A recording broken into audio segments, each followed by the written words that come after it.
창세기 1장 1절입니다. 창세기 1장 1절입니다. 태초에 하나님이 천지를 창조하시니라. 아멘. 하나님 아는 지식, 이제 하나님의 이름편 두 번째 우리 시간을 갖도록 하겠습니다. 우리가 그 하나님을 알기 위해서는 우리가 기자 하나님을 경험하여 알아야 된다겠죠? 거기에 하나님을 아는 지식 가운데 하나님에 관해서 아는 지식이 필요하다 있습니다. 이 책 가운데 제 책 말고요, 믿음의 탐구라는 책이 있습니다. 로버트 드무어라고 하는 분이 교육교회의 문답식 가르쳤던 책이 있는데요. 이분이 이제 이 책에서 제가 잠깐 여러분을 소개시켜 드릴게요. 하나님을 알기 위해서 실질적으로 필요한 게 무엇인가라는 질문을 합니다. 하나님을 알기 위해서는 뭐가 필요할까? 이분이 이렇게 말합니다. 제가 한번 읽어볼 테니까 잘 들어보세요. 하나님에 대한 우리의 이해는 그분에 대한 우리의 반응을 결정한다. 만일 하나님을 화를 잘 내고 지나치게 요구하는 전지의 군주로 생각한다면 우리는 그를 사랑하지 못할 것이다. 또한 만약 하나님을 산타클로스처럼 그 정도로 생각한다면 우리는 그를 진지하게 대하지 못할 것이다. 또한 자멸해가는 자신의 피조 세계를 무력하게 바라보기만 하는 무능한 분으로 하나님을 생각한다면 우리는 그분을 신뢰하지 못할 것이다. 하나님과 동행하기 위해서는 그가 실제로 어떤 분인지 알 필요가 있다라고 했습니다. 그러니까 우리가 왜 하나님 아는 지식에 대해서 이렇게 나눠야 되냐면, 모든 인간은 자신이 아는 만큼만 압니다. 그러니까 오늘날 과학이 얼마만큼이나 오만하냐면, 그 우주에 일어나는 현상이 있잖아요. 그러면 마치 그들이 과학이라는 포장을 하지만 가설을 딱 내세우는 거예요. 어떤 가설 증명되지 않은 거예요. 그런데 마치 그런 것들이 과학인 양 포장을 해요. 또 그런 말들이 권위를 갖습니다. 과학이라는 이름에 맞춰서. 그것만큼 어리석은 게 없습니다.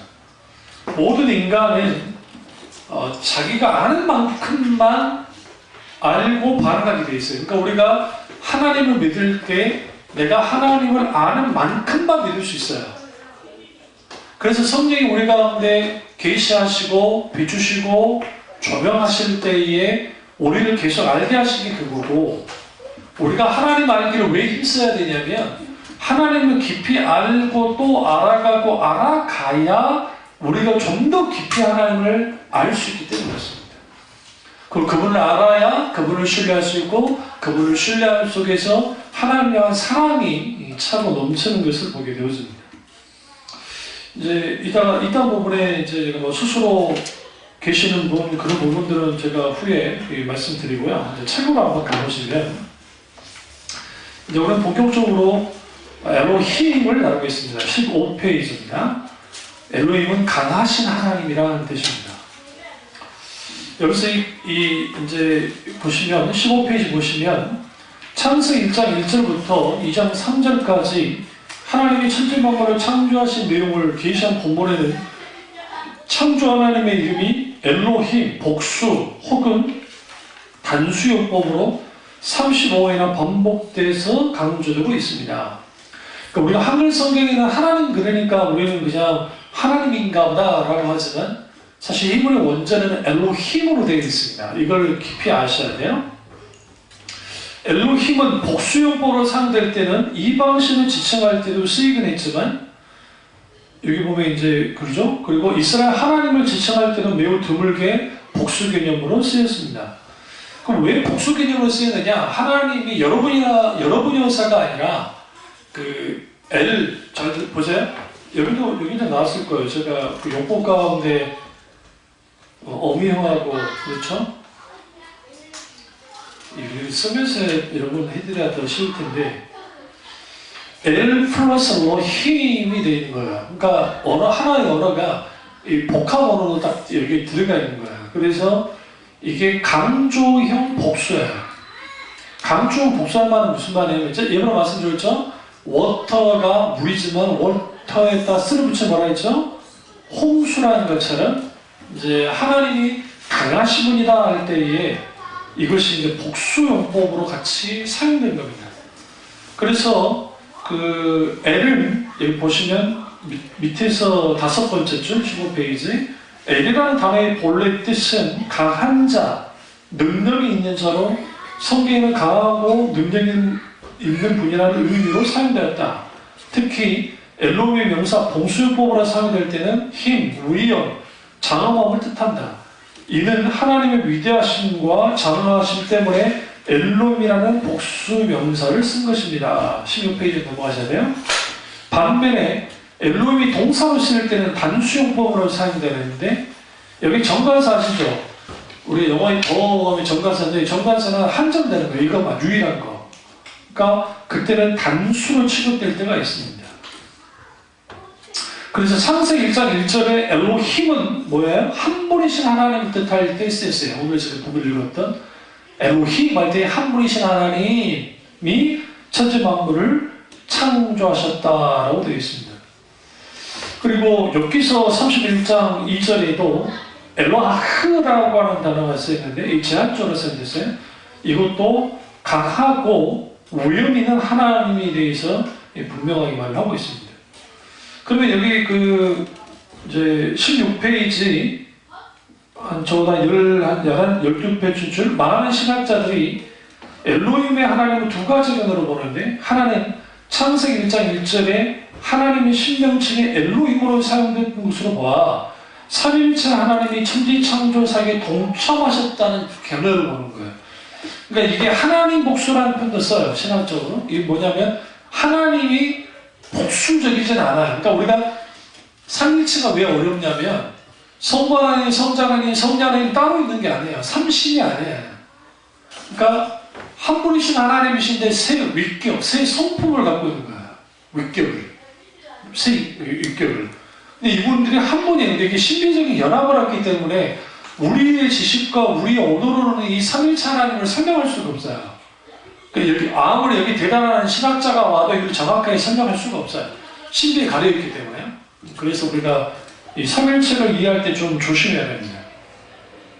과거에 제가 삼일체 설교한 적이 있습니다. 여러분이 그때 제가 했기 때문에 그렇고요. 그리고 여기에 보면 엘로힘의 어미형 임이에요. 임. 엘로힘 할 때 임 혹은 힘 때 일반적으로 두 가지나 그 이상의 존재를 나타나기 때문에 이런 주장을 하는 겁니다. 다른 하나는 엘로힘이 복수로 된 것은 하나님이 복수로 여러 계신 것을 의미하는 것이 아니라 히브리어법상 하나님의 신명칭 복수를 쓸 경우에 하나님의 위엄, 초월적인 능력을 표현할 때 쓰기 때문에 강하신 하나님이 천지만물을 창조하셨다는 뜻입니다. 이 둘 다가 옳습니다. 그러니까 틀리지 않아요. 그러니까 태초에 하나님이 천지를 창조하시니라 태초에 엘로힘이신 하나님이 천지를 창조했다는 거예요. 그러니까 베레시트 하샤마이 하에레치 그리고 뒤에 뭐 다른 데 생각이 안 나네. 어쨌든 됐습니다. 문장이 그게 엘로힘인데요. 그러니까 여기서 그 복수용법으로 쓰일 때에 이렇게 생각하시면 돼요. 하나님 유일하신 하나님을 의미할 때 엘로힘이 있고, 또 하나는 강하고 위엄 있고 능력이 하나님, 이 두 가지를 같이 쓴다는 거예요. 그리고 그 하나이신 하나님이신 하나님이시냐, 그래서 삼위일체 하나님을 의미할 때에 엘로힘이라고 하는 이 단어를 썼다는 것을 우리가 알 필요가 있습니다. 엘로힘의 하나님은 우주 만물을 창조하시고 인간을 가장 뛰어나게 창조하신 하나님입니다. 17페이지 위에서 두 번째 줄 보세요. 창세기 1장 26절을 보면 하나님이 인간을 창조하실 때 하나님 형상을 따라 우리 모양대로 하나님 사람 만드셨다고 되어 있습니다. 성경 찾겠습니다. 창세기 1장 26절을 보세요. 하나님이 이르시되 우리의 형상을 따라 우리의 모양대로 우리가 사람을 만들고 그들로 바다의 물고기와 하늘의 새와 각 축과 온 땅과 땅에 있는 모든 것 다스리게 하자 하시고. 그럼 여기서 우리가 이제 이해가 안 되는 게 우리의 형상이야. 우리는 복수예요, 단수예요? 복수죠. 근데 이것을 신학적인 용어로 이걸 뭐라고 하냐면 그러니까 신탁회의라는 표현을 써요. 신탁회의. 그러니까 하늘의 회의, 천상 신탁회의라는 표현을 쓰는데 이제 자유주의자들은 이걸 뭘로 보냐면 그 천사들과 하나님이 회의를 냈다는 거예요. 인간 창조할 때 그렇게 봐요. 자유주의자들은. 그리고 삼위일체 하나님을 부인하는 사람들이 그렇게 이해를 합니다. 근데 만약에 여러분 잘 들으세요. 천사가 인간을 창조할 때 하나님의 신전회의에 혹은 신탁회의에 참여하면 무슨 일이 벌어지냐면 이 천사가 인간보다 더 그러니까 이게 그러니까 주인이 되는 거예요. 주종 관계가 돼요. 천사가 주인이 되고 인간이 종이 돼요. 왜? 인간을 창조할 때 거기에 참여했기 때문에. 그럼 물어봅시다. 지금 우리는 천사보다 계급은 없지만 성경에 높습니까? 아니면 좀 못합니까? 높아요? 뭘 믿고 높아요? 그냥 높아요? 낮습니까? 기분 나쁘게? 사도 요한이 천사가 계시할 때 엎드려 절하라고 그랬죠. 자기도 모르게. 계시 보세요. 그러니까 막습니다. 그러지 말라고. 나 너와 똑같아. 왜 그래? 누굴 잡으려고 그래? 나랑 또 혼나. 그랬다고요. 아 진짜 그런 거 아니에요? 그러니까 막은 거는 맞아요. 그러면 사도 요한이 누굽니까? 요즘에 가장 사랑받았고 사도의 고리가 있던 사람이잖아요. 인간이 딱 천사 앞에 서면 천사는 영적인 존재이기 때문에 인간은 육신을 갖고 있고 연약하잖아요. 그러니까 거기 압도돼요. 기본적으로. 근데 이제 중요한 게 있어요. 그 위치는 어떠냐? 히브리서 뭐죠? 이 부분을 좀 다루고 가셔야 되겠네요. 히브리서 1장을 가보겠습니다.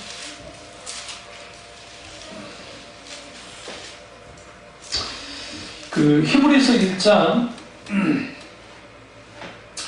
일단 7절을 먼저 보고 그 다음에 또 보도록 하죠. 그 7절 보시면 또 그 천사에 관하여는 그는 그의 천사들을 바람으로 그의 사역자들을 불꽃으로 삼으시느니라 하셨으니 이게 시편 104편 4절을 인용한 겁니다. 근데 이 14절을 보세요.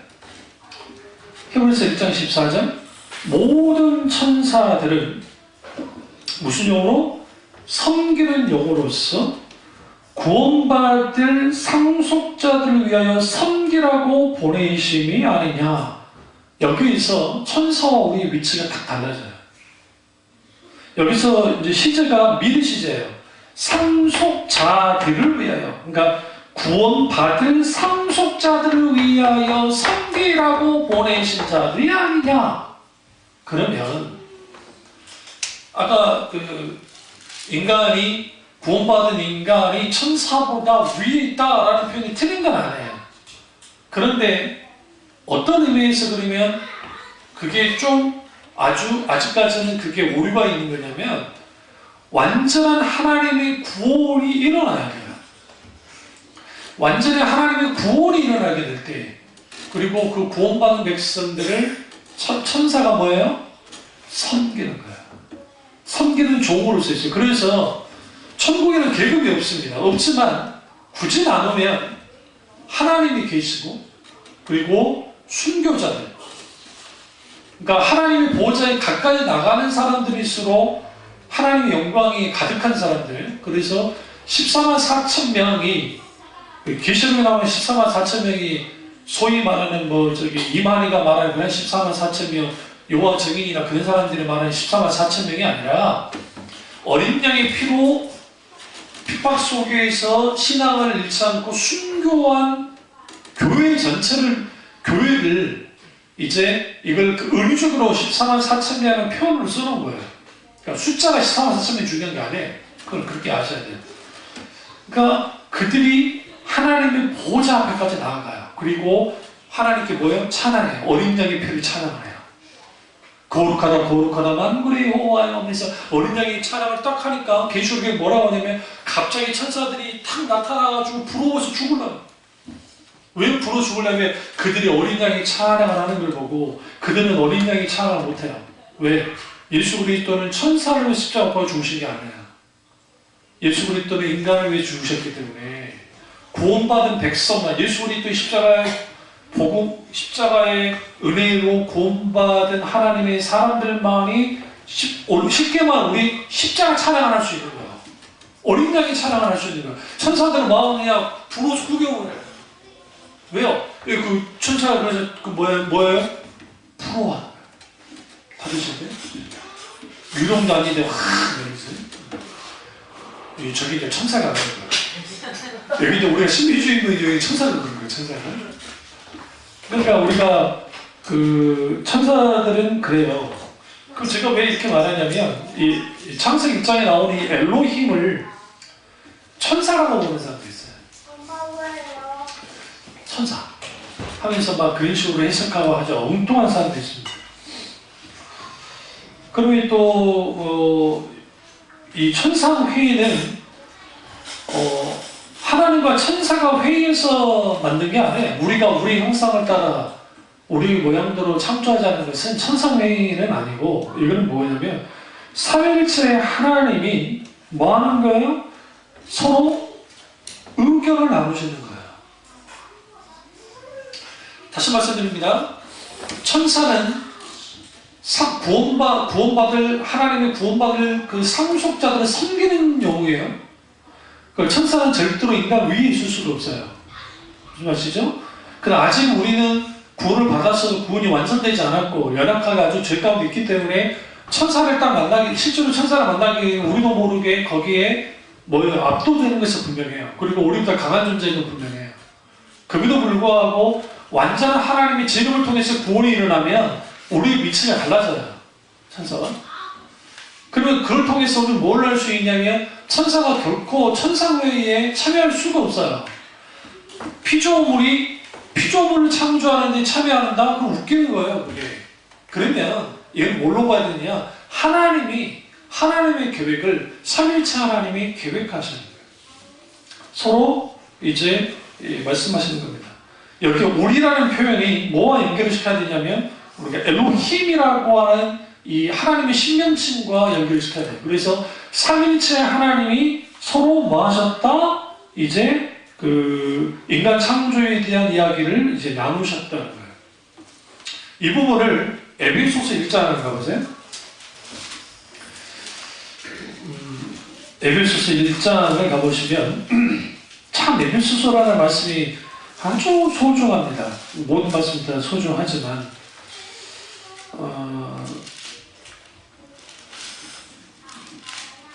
이 구조를 보시면 이제 위에 제사한 문제 일단 4절부터 보겠습니다. 1장 4절. 곧 창세 전에 그리스도 안에서 우리를 택하사 우리로 사랑 안에서 그 앞에 거룩하고 흠이 없게 하시려고 그 기쁘신 뜻대로 우리를 예정하사 예수 그리스도로 말미암아 자기 아들들이 되게 하셨으니 여기 나와요. 그러면 여기서 이제 예정이 아까 전에 예정이라 말을 했는데요. 창세 전에 그리스도 안에서 우리를 택했다. 그러니까 여러분 우리가 구원은 언제 구원받았어요? 우리가 이 땅에 태어나서 뭐 하는 거죠? 어느 날인가 하나님께 구원을 받았잖아요. 그때 우리가 구원받은 것은 사실이에요. 그러나 실제로 우리가 구원은 언제 택정되느냐? 창세 전에 택함을 받았어요. 그러면 이제 우리가 예정론을 아까 뭐 잠깐 나왔으니까 하는데 예정론의 가장 큰 오류는 뭐였냐면 예정론 자체가 오류가 있는 게 아니고 그 예정론을 이해한 사람들이 이제 오해가 있어요. 그게 뭐냐면 이걸 구원론으로 이해를 한 거야. 그러니까 구원받을 사람, 그 다음에 버림받을 사람은 정해져 있다는 식으로 칼빈이 말한 적이 단 한 번도 없어요. 나와보라 하세요. 그런 식으로 말하지 않았다고요. 논조가. 칼빈이 예정론을 말할 때는 칼빈이 기독론, 그러니까 그리스도론이라고 생각하시면 돼요. 예수 그리스도가 누구신가? 이번에 김단중 목사님이 그리스도 그분은 누구신가라는 책을 내신 것 같은데 이제 그쪽도 한번 좀 사서 보려고 합니다만은 그 그리스도 기독론을 강조하는데 그 기독론은 예수 그리스도께서 등장하시잖아요. 그러면 예수 그리스도를 아는 신학을 이제 그리스도와 관련된 신학을 하는 거예요. 기독론이라는 게 쭉 하다 보면 오늘 본문 말씀처럼 예수 그리스도를 빼놓고는 인간의 구원을 이야기할 수가 없어요. 그분이 직접 구원을 하셨기 때문에. 그런데 이 구원의 계획이 언제부터 있느냐가 중요해요. 언제부터? 지금 아까 제가 본 것처럼 아담과 하와가 3장에 창세기 3장에 타락했을 때 하나님이 인간의 구원을 결정한 건가? 십자가에 죽으실 것을 아니면 언제 하셨느냐를 지금 읽었던 본문 에베소서에서 말하고 있는 거예요. 1장 4절에 창세전에 창세전이면 천지만물이 창조되기 전에 이미 예수 그리스도께서 예정하셨다는 거예요. 구원받을 자들을. 근데 여기서 그리스도 안에 우리를 택했다라고 했어요. 그러면 잘 이해하세요. 우리를 빼요. 일단 인간을 빼자고요. 빼고 하나님의 눈의 관점에서 하나님 그분의 관점에서 하나님이 택했어요. 창세전에. 근데 하나님은 전지전능하신 분이죠. 모든 걸 다 아세요.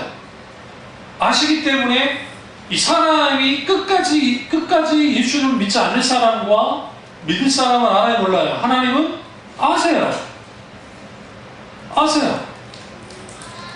여기서 우리는 뭘 이야기하냐면 하나님은 아시는데 그분이 전지전능하시네. 그런데 그 하나님이 기계적이고 운명론적으로 너는 예수 믿어도 이제 너는 절대로 예수를 믿을 수 없어 라고 하나님이 딱 만들어 놓지 않아요. 절대로.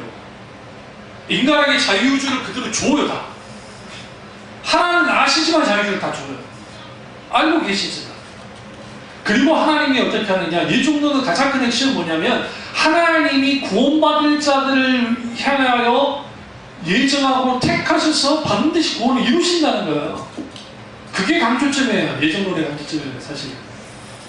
그러니까 유기하고 버린다에 초점 맞추면 안 돼요. 하나님이, 그러니까 모든 예수를 믿고 구원받은 사람은 이미 창세전에 하나님이 택한 사람이라는 거예요. 왜 창세전에 택한 게 중요하냐면 하나님이 갑자기 아담과 하와가 죄를 지어가지고 발등에 불이 붙어가지고 인간을 구원하려고 계획한 게 아니고 아담과 하와가 타락할 걸 다 알고 계셨음에도 불구하고 하나님은 뭐였어요? 사랑의 삼위일체 하나님의 사랑의 교제를 통해서 뭐였어요? 교제를 나누셨고 그분들의 의지 속에서 뭐요? 우주 만물을 창조해서 그 계획을 다 하셨고 실제로 하나님의 형상을 담은 인간을 창조하셨다고요. 그러나 그 인간이 타락할 것 또한 알았어요. 그래서 여러분 한 가지 아셔야 될 게 인간이 죄를 지을 때 극한 죄를 지을 때 딱 나타나지 막지 않잖아요. 하나님이. 이상할 정도로. 왜 그러느냐? 하나님은 인간에게 자유우주를 주셨는데 어떤 인간이든 잘 들으세요. 100% 하나님께 순응하는 자유주를 쓰든지 100% 하나님께 순응하지 않는 자유를 쓰든지 하게 돼 있어요. 뭐 50대 50, 뭐 60대 40은 없어요. 하나님께 순종하느냐, 하나님께 불순종하느냐가 이렇게 갈려져 나가는데 그때 하나님 하신 일들은 뭐냐면 인간들에게 계속적으로 뭐 하냐면 주의 종들을 통해서 복음을 선포하고 가르치고 돌이켜라고 하고 막 하는 거예요. 말씀을. 근데 보면 이 사람이 택함을 받았느냐 안 받았느냐는 어떻게 할 수 있냐면 그 복음을 받아들인다고 했을 때 만약에 받아들이고 있어요. 그러면 그것은 그 사람이 받아들이고 싶어서 받아들인 것처럼 보여요. 분명하게. 그럼에도 불구하고 거기는 뭐가 있냐면 하나님의 보이지 않는 선제의 은혜가 은총이 있었기 때문에 그게 가능하다는 거예요. 그게 기독론의 눈에서 보면 다 보이는 거예요. 그게 예수 그리스도가 그렇게 그 모든 것을 보시고 그들에게 복음이 됐을 때 이미 그들은 택한 자였다는 거죠.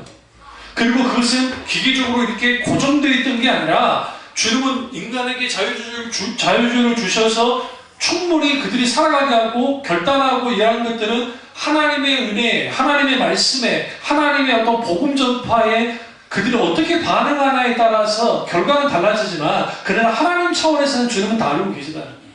뭐를? 이 사람이 하나님을 믿을지 안 믿을지, 믿을 건지 안 믿을 건지. 그런데 그것은 정해진 게 아니라, 잘 들으세요? 하나님이 그렇게 만들어 놓은 게 아니라 그 인간이 그렇게 하는 거예요. 그러니까 이걸 이제 오해하는 게, 예전으로 오해하면 하나님이 구원받지 못할 사람을 딱 정해놓고 구원받을 사람을 딱 정해놓은 게 아니에요. 하나님은 그런 일을 하지 않으세요. 그런데 그분이 전지전능하시기 때문에 인간의 모든 것을 알고 계세요. 그러니까 그분이 뭐 하는 거예요? 창세 전에 구원을 택정하셨고, 그리고 모든 인간을 예정하셨어요. 근데 그 예정이라는 것이 기계적으로 이 사람 지옥 갈 사람 딱 정해놓고 그게 아니라, 하나님이 그걸 다 만들어 놓은 게 아니라 하나님은 모든 것을 다 알고 계시고 과거, 현재, 미래라는 시간에 예속이 되어 있지 않아요. 여러분, 그러니까 하나님이 이해할 때 우리가 아셔야 되는 게, 우리가 생각하는 과거, 현재, 미래적인 그런 시간 개념 속에 딱 들어가 있으면 안 돼요. 하나님을 이해하려면 어떻게 이해해야 되냐면, 이걸 eternal life, 영생, 영원한 시간 속에서 이해를 해야 돼요. 그 영원한 시간 속에 있는 하나님이시기 때문에 하나님은 다 알고 계신다는 거예요. 그런데 그 하나님이 우리 인간에게 자유를 주셨고, 그리고 그 인간들이 이제 하나님의 은혜가 그들에게 부어지지만, 은혜가 계속 부어져요. 구원을 위해서. 성경에 이런 말 있잖아요. 할 수 있는 모든 죄가 구원받기를 하나님이 원하신다고 분명히 말하잖아요. 하나님을 원하는 것은 다 구원받기를 원하는 거예요. 그런데 그분이 전지전능하심으로 우리로 말하면 미래인데, 그 미래를 쭉 다 보면 그들 중에 상당수 예수를 믿지 않고 그들 중에 예수를 믿는 사람이 있더라는 거예요. 그걸 기독론이라는 눈으로 봐서 예전론을 말한 거예요. 누가? 가르침이. 구원론으로 절대로 말한 적이 없어요. 예수 그리스도의 사역이 인간을 예정하셨다라는 거예요. 구원받을 사람. 그러면 여기서 이제 뭔가 하나 더 봐야 되는 게, 그렇다고 한다면 여기서 칼빈스의 강조점이 이거예요. 우리가 구원을 받았는데 이 구원은 갑자기 무슨 우리가 잘나서가 아니라 하나님의 창세 전에 놀라운 하나님의 비밀의 경륜 속에서, 그리고 그 하나님의 놀라운 사랑과 자비 속에서, 긍휼 속에서 우리가 구원을 받았다는 거예요. 그러니까 이 구원이 얼마나 대단한 거냐, 이거는 전 우주적이고 시간을 초월하고 영원한 시간 속에서 일어난 구원이라는 것을 칼빈스는 그렇게 말한 거예요. 교리로서. 근데 후대에 오른 칼빈주의자들이 이것을 이상하게 구원론으로 난도전을 시키고, 우리나라는 더 심했고, 그러다 보니까 이제는 구원받을 사람, 버림받을 사람 딱 정해져 있고, 정해져 있으니까 누구는 지옥 가고 누구는 천국 간다. 그 지옥 갈 사람이 아무리 믿으려 해도 지옥 가야 되고, 또 여기 특함받은 사람은 제가 예수 믿기 싫어해도 이제 구원받을 수밖에 없다는 그 논리를 가졌는데, 그게 웃긴 게 뭐냐면, 그 부분에서 칼빈이 뭐라고 했냐면 이렇게 말하는 거예요. 절대로 하나님이 택하신 자는 복음을 거부하지 않습니다. 그러니까 전비사 어머니는 택함 받은 거예요. 왜 택함 받은 거냐면 복음을 거부하지 않잖아요. 이 집이 문제예요. 이 집이 긴가민가한 거예요. 응? 그럼 극단적 이 정도로 하면 이 집은 말 안 해. 그런 식의 그게 아니라고요. 왜냐면 우리 그 잠시 목사님 아버지가 이제 돌아가셨는데요. 몇 년 전에 이제 그때 지방에서 전주가 아니라 익산인가 거기서 이제 전국으로 이제 동기 목사님들과 같이 내려갔는데, 아버지 돌아가셨으니까 얼마나 마음이 안 좋아요. 응? 또 그 목사님은 옛날 그 농사 졌던 그 아버지들이 땅 파고 논 팔아가지고 이 양반 공부한 사람이요. 겉에 남아가지고 그렇게 해가지고, 그러니까 얼마나 아버지한테 해드린 것도 별로 없고, 가슴이 아프죠. 근데 생각보다 얼굴이 너무 밝으신 거예요. 암이 재발해서 돌아가셨는데, 꼭 이제 목사님이 간증을 하는 거예요. 그 목사님들 참 이번에 참 은혜가 있었다. 그러니까 아버지 돌아가시는 슬프고 정말 그렇지만 이 어른이 오랫동안 신앙생활을 했지만 주님의 신앙 고백을 안 하고 그러니까 교회만 다니는 분이었던 거예요. 그러니까 이제 거의 막 병원에 입원해서 이제 오늘 내일 하고 해도 이분이 마음을 안 여는 거예요. 그러니까 자식들 입장에서요. 이거 얼마나 가슴 아파요. 이러다가는 이제 아버지 지옥 갈 것 같은데. 그래서 말씀을 쭉 계속 말씀을 이제 먹였어요. 아버지한테.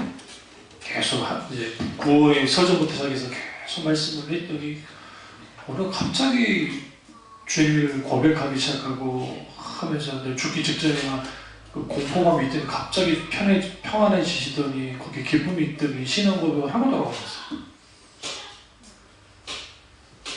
그럼 이분은 지옥 갑니까? 천 갑니까? 정답은 몰라요. 구원은 하나님이 하실 때. 그러나 저 일련의 과정을 들여다보시면 분명하게 하나님께서 천국으로 인도하셨을 거라는 거예요.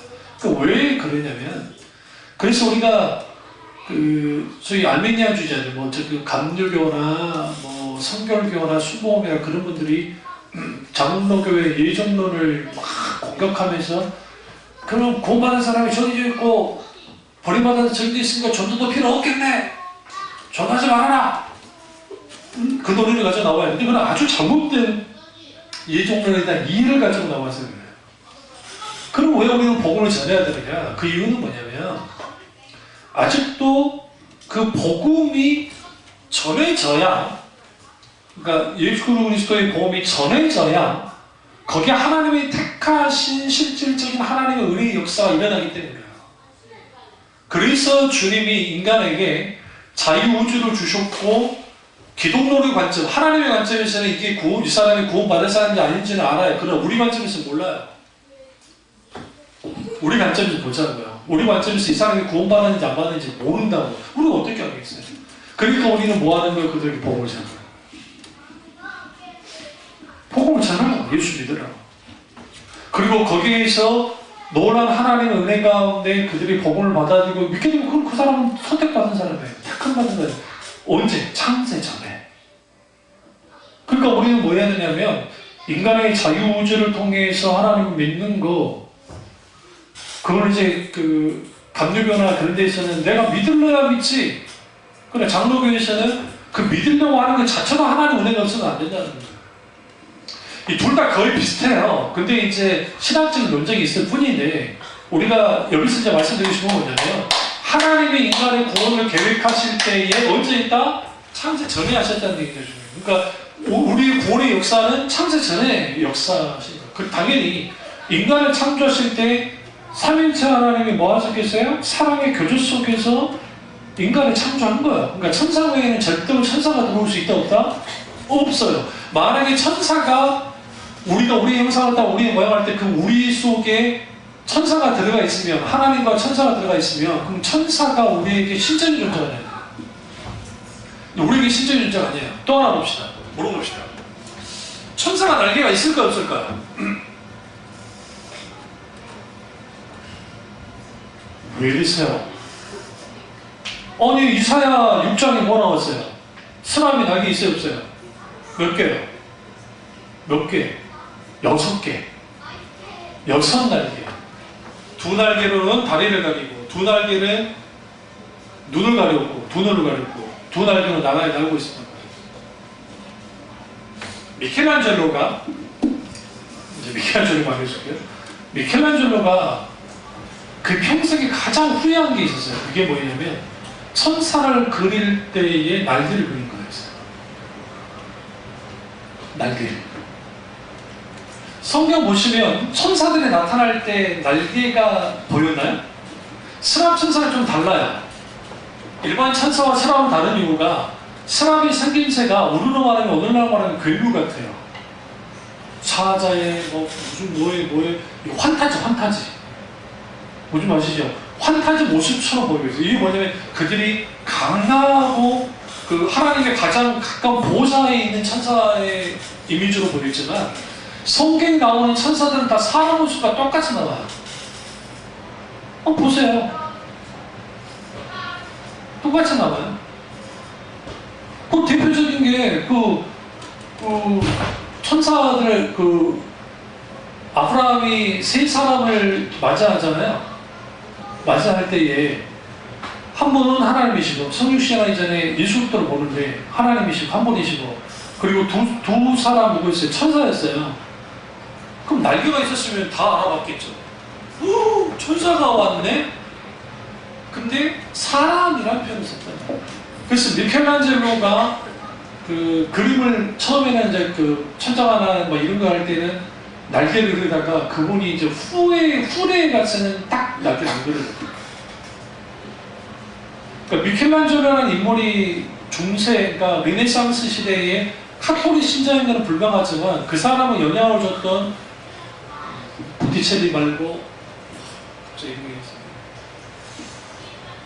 김만주 목사님이 썼던 책에도 있는 분인데 보나르티 다음에 알려드릴게요. 근데 그 사람이 그러니까 카톨릭 수사였긴 했지만 오늘날 말하는 개혁주의에 가까웠습니다. 그분의 영향을 받았어요. 미켈란젤로. 그래서 시스티나 성당에 바티칸의 시스티나 성당에 거기만 최후의 심판이라는 그런 그런 이유가 이게 다 그 영향을 받아서 그런 거예요. 그러니까 미켈란젤로의 신앙은 우리가 생각하는 카톨릭적인 신앙이라고 생각하면 큰 오산이에요. 그런 사람이 아니에요. 그러니까 라파엘로라든지 이런 사람들은 전형적인 카톨릭 사람이지만 미켈란젤로는 달랐어요. 그 영향을 그렇게 받았기 때문에.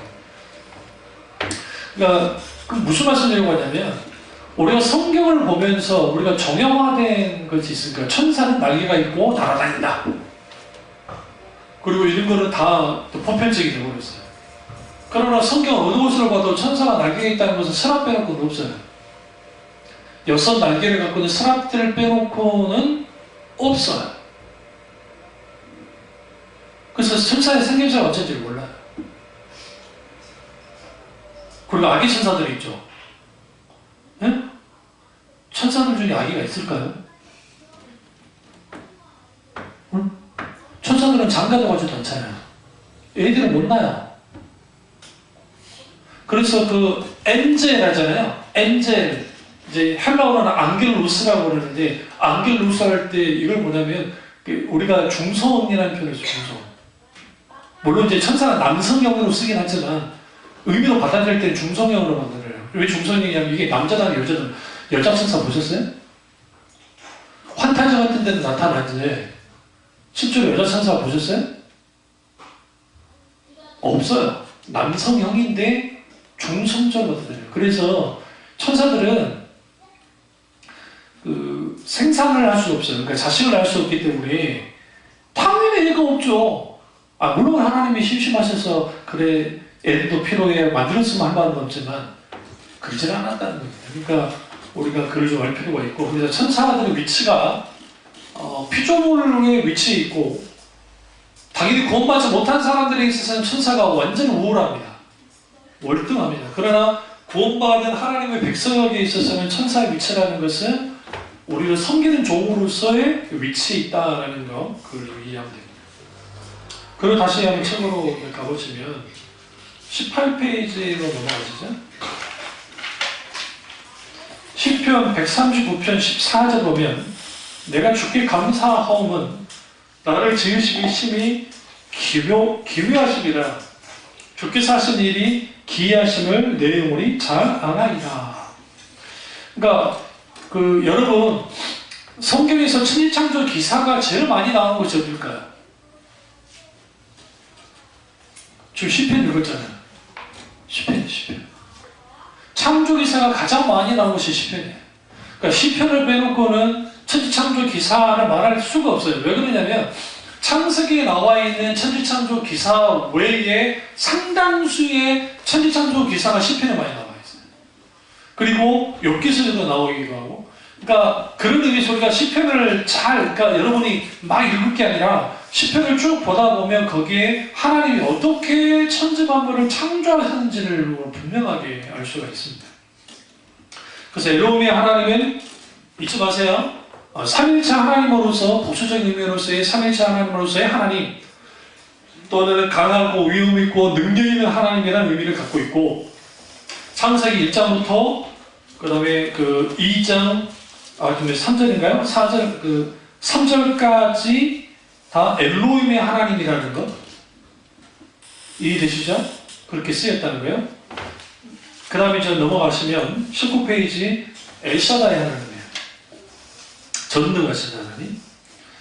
이 전능하신 하나님 할 때에 이제 여기 보시면 아브라함이 99세 때에 엘샤다이 하나님 나타납니다. 창세기 17장 1절 보시죠. 창세기 17장 1절. 아브라함이 99세에 여호와께서 아브라함에게 나타나서 그에게 이르시되 나는 전능한 하나님이라 넌 내 앞에 행하여 뭐하라? 완전하라 라고 말씀합니다. 여기서 엘샤다이 하나님이 나타나셨어요. 그런데 이 엘샤다이도 복합어예요. 엘로힘도 복합어지만 엘샤다이도 복합어예요. 그래서 우리가 앞으로 이제 즐겨보시다가 여호와 니시, 여호와 이레, 이게 다 복합어예요. 여호와와 니시가 복합되어 있는 거죠. 그러니까 엘도 똑같아요. 엘로히, 엘로하, 엘로힘, 엘샤다이, 엘올라 하면 엘 하나님, 올라 영원한, 그러면 영원하신 하나님 하면서 이제 그렇게 이름이 그렇게 쓰이는 겁니다. 복합어로.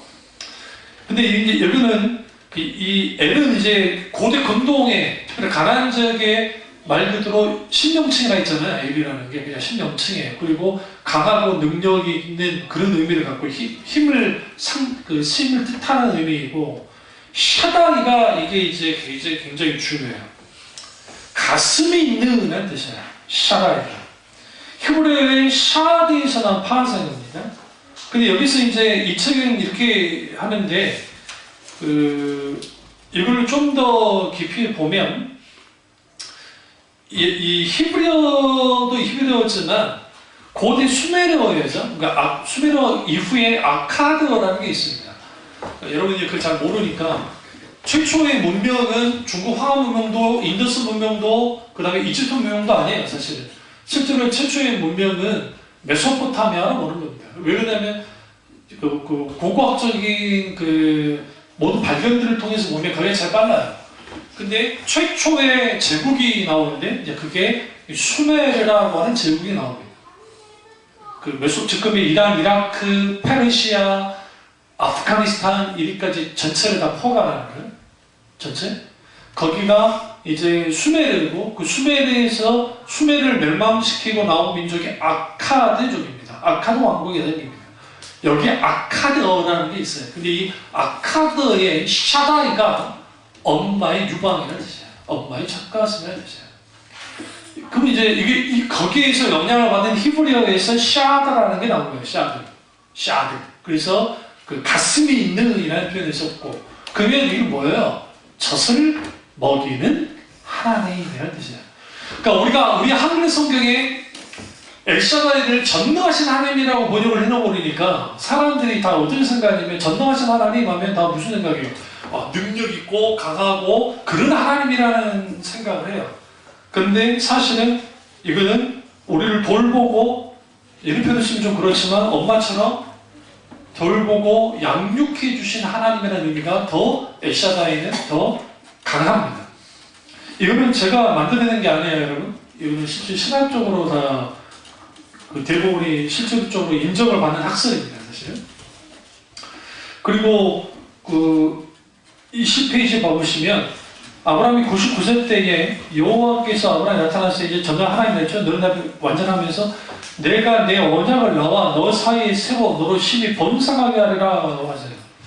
그럼 여기서 엘샤다이 하나님이 나타났는데 너는 내 앞에 완전하라 라고 요구하셨어요. 이게 무슨 말일까요? 여기 나오잖아요. 온전히 하나님만을 의지하고 선하는 말씀이에요.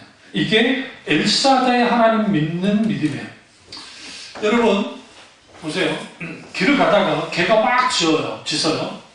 그러면 아빠 엄마가 같이 가요? 응? 아빠 엄마가 같이 가는데 개가 짖어요. 그러면 애들이 누구한테 먼저 달라붙어요? 가까이 있는 사람. 너무 심각한 말하지 말고.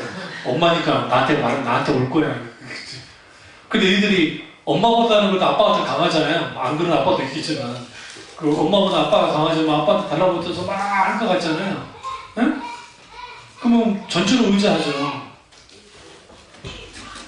엘샤다의 하나님에 대해서 우리는 어떻게 해야 되냐면 젖 먹이들이 행동하시잖아요. 키워보셨으니까. 응? 딱 달라붙어 있어.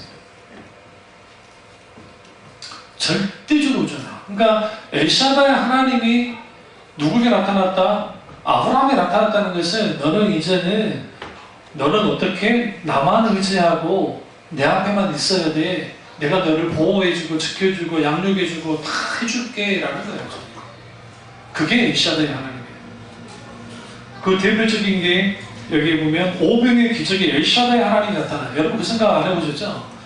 왜? 먹이시잖아요. 광야에서. 출애굽기에서 나오는 만나 사건 엘샤다의 하나님과 관계가 있어요. 사실은 하나님 먹이셨거든요. 왜? 젖을 먹이듯이 떡을 먹이시고 만나를 먹이셨어요. 이게 엘샤다의 하나님이에요. 그래서 누가복음 22장 19절과 20절에 예수님이 피와 살까지 먹으라고 했습니다. 이게 엘샤다의 하나님을 드러내고 있어요. 그래서 20페이지 밑에서 두 번째 줄을 보면 엘샤다의 하나님은 젖을 가진 자 혹은 부어주는 자이다. 부어주는 하나님은 십자가에서 자기의 피와 살을 부어주시는 하나님이십니다. 즉 하나님이 자신의 모든 것을 우리에게 주시고 품을 얻게 하는 분입니다. 이렇게 시작하고 우리는 성령을 부어주셨습니다. 그러니까 엘샤다의 하나님 이해할 때는 젖을 먹이는 하나님, 그 다음에 부어주신 하나님, 우리에게 부어주셨다는 거예요. 성령을 부어주신 것도 그분이 엘샤다의 하나님이시기 때문에 가능하다는 거예요. 사실. 그래서 우리가 착각하지 말아야 될 게 구약에서의 하나님과 신약에서의 하나님이 같아요? 달라요? 같죠. 당연히 같죠. 다를 수가 없는 거예요. 다르다는 것은 세대주의자들과 이단들, 대표적인 여호와 증인 같은 사람들이 그러는 것이고 같을 수밖에 없어요. 아니 같을 수밖에 같으세요. 그래서 21페이지 밑에서 열을 한 번쯤 좀 보시면 젖먹이는 어머니가 생존에 있어서 갓난아이에게 절대적이듯 엘샤다의 하나님은 하나님 자들에게 젖을 먹이기 때문에 하나님 없이 살 수 없을 만큼 절대적이다. 그러니까 지금 아브라함에게 나는 절대적으로 의존하고 너는 나로 인해서 살아가야 돼 라는 거예요. 그래서 여기 아브라함처럼 자기 힘만으로 도저히 해결할 수도 빠져나올 수 없는 위기를 겪게 될 때 필요한 하나님이 바로 엘샤다의 하나님이다. 그래서 엘샤다의 하나님은 위기에서 건져주시는 전능자시다. 그래서 전능하신 하나님이라는 거죠. 근데 더 놀라운 것은 욥기서에 가장 많이 나와요. 엘샤다이. 생각 안 해보셨죠? 그러니까 우리가 한글 성경으로 그냥 하나님 그러니까 그러는데요. 엘샤다이라는 그 실질적인 신명칭이 구약에서 여기 보면 48회밖에 안 나와요. 그런데 무려 욥기서에 31회가 나와요. 그러면 여러분 이건 뭘 알 수가 있어요? 욥기서가 어떤 의미가 있는가? 욥기서의 전체 주제는 잘 들으세요? 고통에 초점을 맞춰준 게 아니에요. 그러니까 오늘날 너무나 많은 목사님들이 욥기서를 1장부터 3장까지만 강론했다고요. 그리고 욥기서 가장 마지막 40장단. 왜? 그걸 복 받았으니까. 근데 사실은 욥기서의 가장 큰 핵심은 논쟁이에요. 하나님이 누구신가? 하나님은 어떤 분이신가? 그랬을 때에 욥의 세 친구는 하나님을 어떻게 이해했냐면 군주로서의 하나님이에요. 그러니까 왕으로서의 하나님.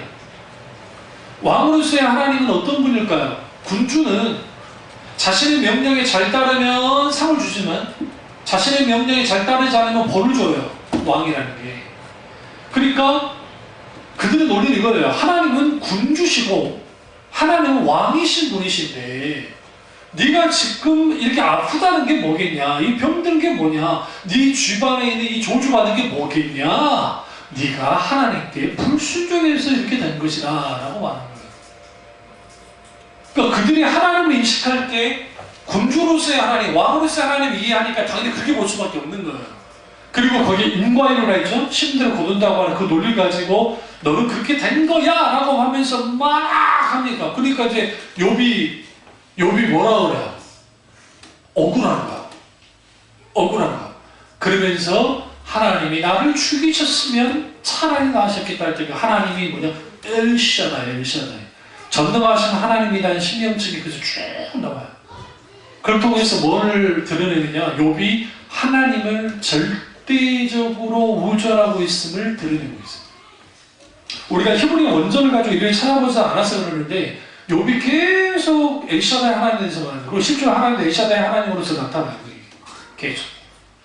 그러면서 전체 주제를 모르고 나가는 결국 모든 인간은 욥처럼 신앙이 좋았고 부자였고 잘나갔던 사람도 핍박받고 고난 가운데 있고 다 이런 말 있잖아요. 그러니까 잘나갈 때이든 다 잃어버렸을 때이든 우리는 뭐 해야 된다? 엘사다 하나님, 그 하나님만을 의존하고 절대적으로 신뢰하며 사는 것이 인생이라는 거예요. 그래서 결국은 이거예요. 여기서 전체 주제는 하나님만이 항상 옳으시고 참되시다. 그리고 하나님 없이는 살 수 없다는 거예요. 그게 여기서예요.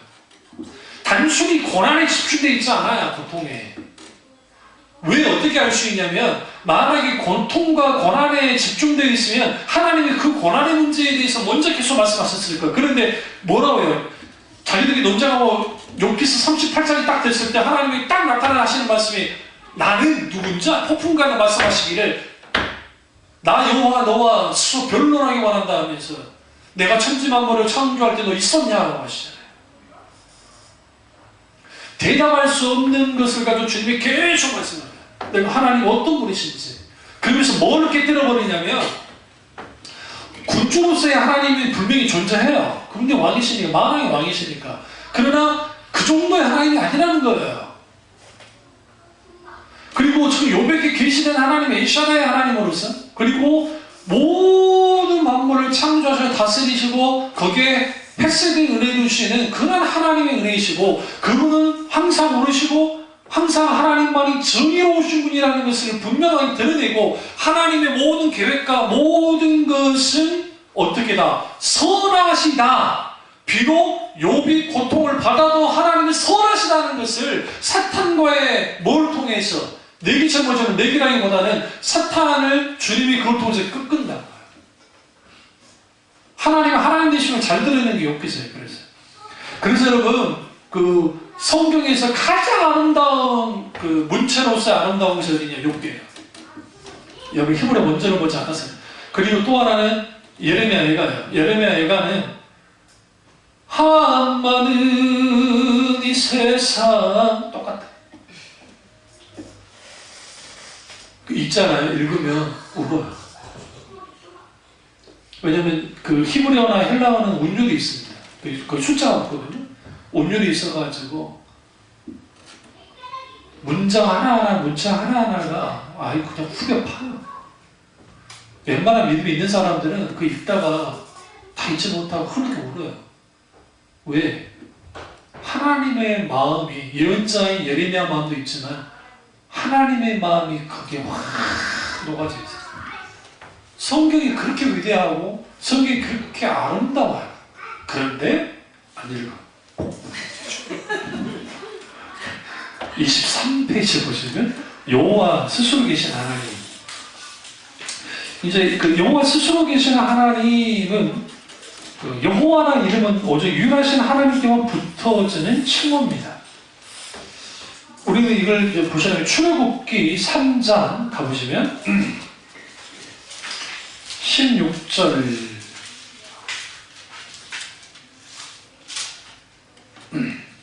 14절이네요. 14절 보시면 하나님이 모세에게 이르시되 나는 스스로 있는 자니라 또 이르시되 너는 이스라엘 자손에게 이같이 이르기를 스스로 있는 자가 나를 너희에게 보내셨다. 제가 과거에 말씀드렸죠.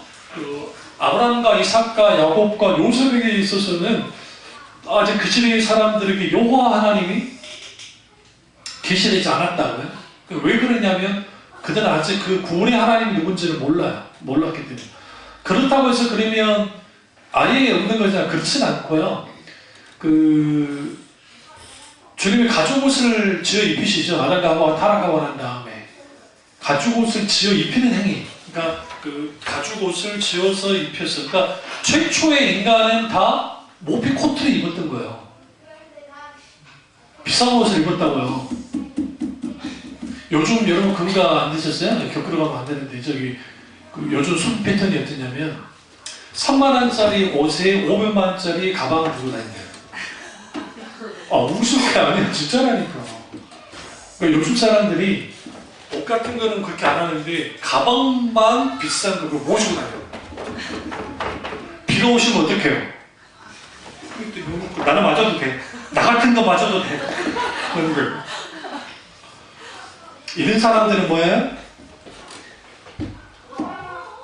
재벌들이 웃어요. 저럴 거 뭐하러 갖고 다녀? 여러분 집에 있는 작아도 거의 못이잖아요. 안 그래요? 솔직히 막말로 거기다가 물 먹는 하마 두진 않을 거 아니에요. 그게 그냥 잡아먹을 텐데. 괜찮겠구나. 비닐로다. 가죽이 아니면 괜찮아요.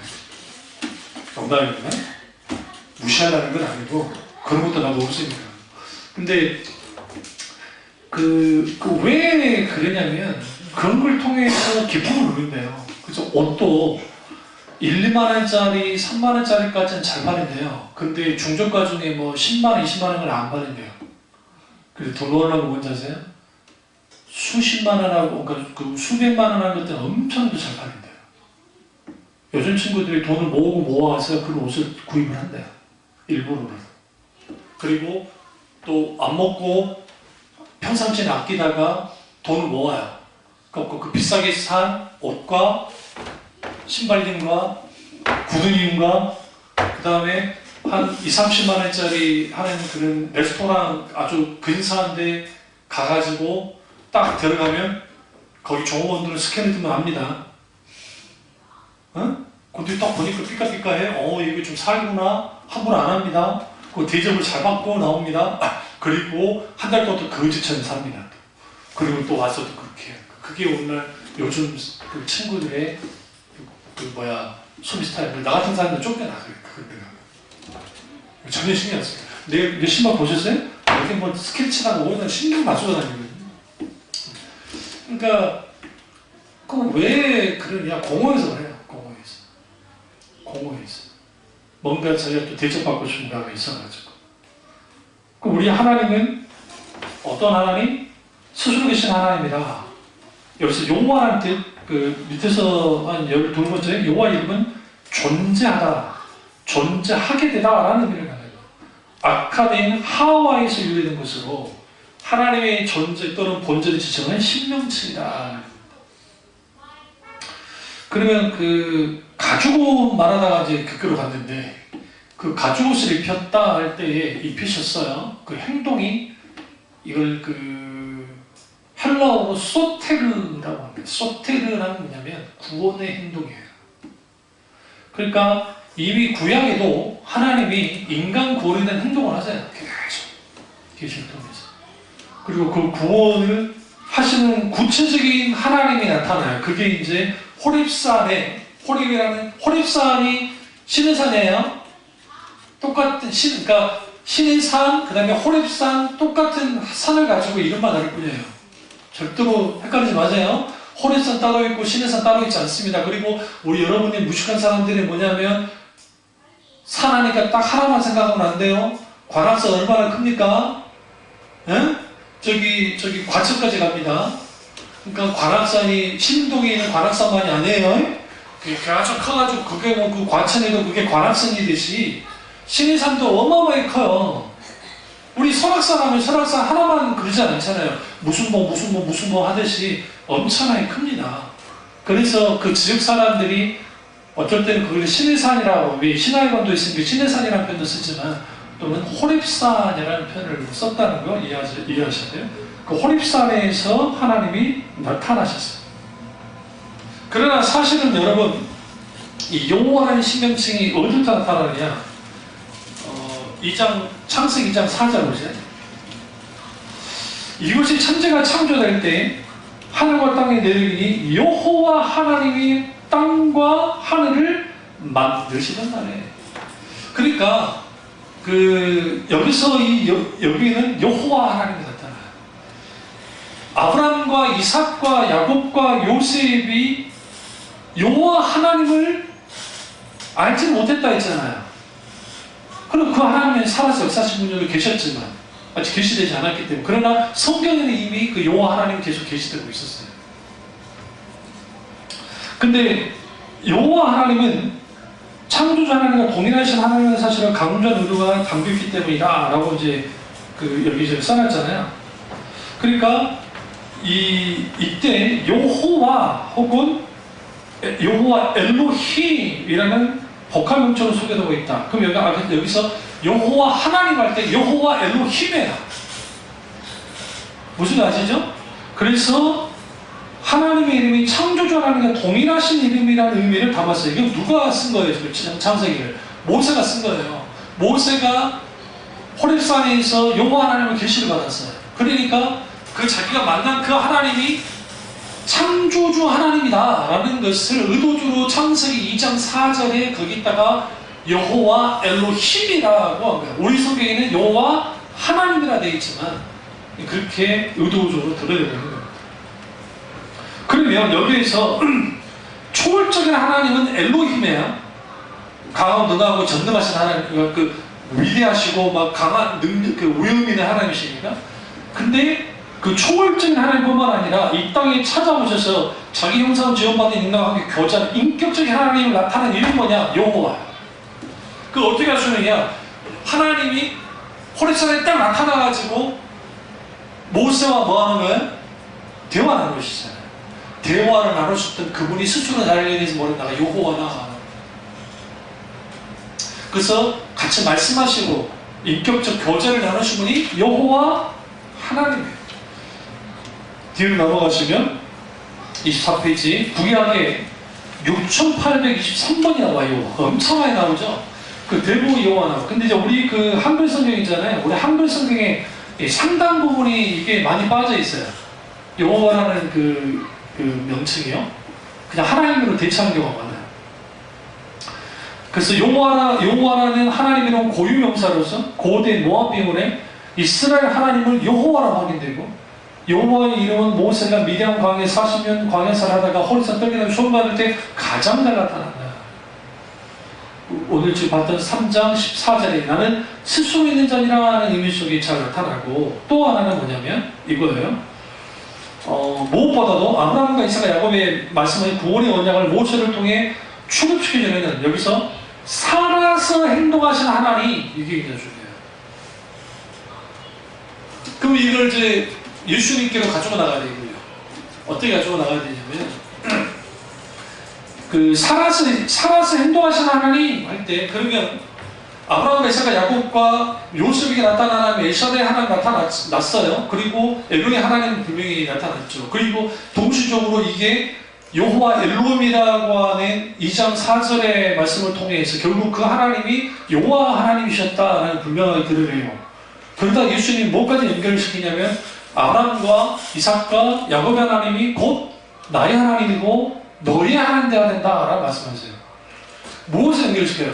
아브라함과 이삭과 야곱의 하나님이 오늘날 우리한테 그때 나온 단어가 뭐예요? 살아서 역사하시는 하나님. 우리가 믿고 있는 하나님은 살아서 역사하는 하나님이에요. 살아서라는 표현이 좀 이상하면 살아계신, 영원토록 살아계셔서 영원토록 역사하는 하나님이시다. 그분이 여호와예요. 그리고 여기 이제 25페이지 보면 나는 스스로 있는 자다. 영어 번역 예전에 제가 수업 다 했으니까 뭐 일을 하지 않겠지만 I am that I am, I am who I am, I will be who I will be 되어 있어요. 그러니까 I am who I am, 나는 누구야? 나야. I am that I am, 나는 이 마찬가지 똑같아요. 나는 나야. 나는 나다. 나는 나로서의 하나님이야. 어떻게? 너희들이 나를 경험하고 나를 나와 함께 하다 보면, 내 행동을 보면, 내가 하는 일들을 보면 내가 하나님을 알 거야 라고 드러내고 있어요. 그래서 하나님은 유일하게 스스로 존재하는 하나님은 하나님이시며 다른 어떤 것도 우존하지 않는 존재로 번역할 수 있고, 또는 나는 현재도 있고 앞으로도 영원히 있는 분으로 번역할 수 있고, 나는 영원토록 존재하는 존재야. I am who I am 같은 영원히 스스로 존재하신 하나님, 스스로 계시는 하나님인 것을 드러내고 있어요. 이처럼 여호와 하나님은 영원하는 분이시고 스스로 존재하는 분이십니다. 여호와는 과거, 현재, 영원히 존재하는 분이십니다. 라는 거예요. 그래서 스스로 있는 자라는 것은 여호와의 이름은 하나님께만 적당합니다. 그리고 또 하나는 이제 여기 나는 뭐뭐니다 에고 에이미라는 단어가 이제 문장에 쓰여 있잖아요. 여기에 나는 스스로 있는 자니라 했을 때 그게 에고 에이미와 똑같아요. 히브리어로 아후비가 아니라 히브리어 문장을 까먹어. 나이 들수록 안 외워지니까 어쨌든 그런 게 있어요. 그게 똑같이 헬라어로 에고 에이미라는 그 문장과 똑같이 써요. 그래서 이제 예수님이 여러분 스스로를 드러내실 때 이런 말을 많이 하시잖아요. 나는 선한 목자야. 나는 생명이야. 나는 진리야. 나는 길이야. 나는 포도나무야. 그러니까 우리들이 이제 한글 성경만 보면 뭐 그런가 보다 하는데, 이게 나는 뭐뭐디다 라고 하면 유대인들은 다 알아요. 창세기 15장 14절에서 나타났던 여호와 하나님이 자기 계시라는 것을. 그러니까 예수님의 그 말을 통해서 예수님 스스로가 하나님이신 것을 드러내고 있는 거예요. 여호와 하나님. 그러니까 돌을 들어서 예수님을 때려 죽이려 하는 거예요. 그러니까 우리가 성경이 다 좀 이해가 안 될 수 있는 게 왜냐하면 갑자기 사람들이 돌을 들어서 막 죽이려고 해요. 나와 아버지는 하나님이라. 그러니까 그들이 참나마다 하면서 돌 들어 예수를 죽이려고 막 벼랑에 밀어 죽이려고 하는 일들을 벌이는 거죠. 그리고 이제 여러분이 좀 어려울 것 같아서 27페이지 이거는 직접 쓰면서 생각해 드려야 되거든요. 그래야 이제 여기 왜 야훼라고 하는 이름이 됐는지 혹은 여호와라는 게 됐는지. 또 여기 보시면 자호바라고 써 있잖아요. 그게 이제 영어식으로는 자호바, 제호바라고 하기도 해요. 그때 제가 몇 페이지까지 읽고 가라 했죠? 여호와까지죠? 예, 아니겠어요? 나는 진도를 꽤 뺐다 생각했는데 딴소리 하나요. 어차피 안 읽을 것 같잖아요. 너무 좋은 거 묻잖아요. 그래서 여러분 이제 여호와는 28페이지 보시면 여호와라는 하나님의 이름에는 인격체 되신 하나님의 속성이 잘 드러납니다. 하나님 이름을 부르는 것에 믿음이 출발합니다. 하나님을 안다고 하면서 하나님의 이름을 모른다면 그것은 성경의 하나님을 알지 못하는 것입니다. 여기까지 하고요. 다음 주에는 좀 속도를 내겠습니다. 안 그러면 여기만 하다가 금년을 또 망쳐버릴 수 있기 때문에 안 돼요. 똑같이 46페이지까지 읽어오십시오. 지금 28페이지에서 46페이지까지 엘로이 앞에까지 읽어오시면 이걸 이제 다루겠습니다. 이제 다음 주에는 대표적인 게 엘칸나를 아주 힘들게 다루겠습니다. 질투하시는 하나님. 근데 여러분 질투하시는 하나님에 대한 신명칭이 정말 대단합니다. 그러니까 이걸 신학적으로 잘 모를 때는 뭔 하나님이 질투하지? 웃기고 있네? 뭐 그럴 수 있는데, 거기에는 뭐가 있냐면 하나님 그분 스스로의 거룩함의 위대함이, 감출 수 없는 하나님의 거룩함이 엘칸나라고 하는, 물론 이제 카도시 에로힘, 그러니까 거룩하신 하나님 이라는 의미 속에도 잘 담겨있지만 엘칸나에 강하게 담겨있습니다. 그래서 그분을 보면 왜 하나님이 나 외에 다른 신을 두지 말라고 했는지, 왜 하나님이 돈과 그 다음에 하나님을 겸하여 섬기지 말라고 했는지가 그 하나님의 이름에 잘 드러나고 있어요. 우리 꼭 잘 읽어오십시오. 엘칸나 부분이 굉장히 깁니다. 자, 기도하겠습니다. 기도하실 때 좀 시간이 좀 갔습니다만은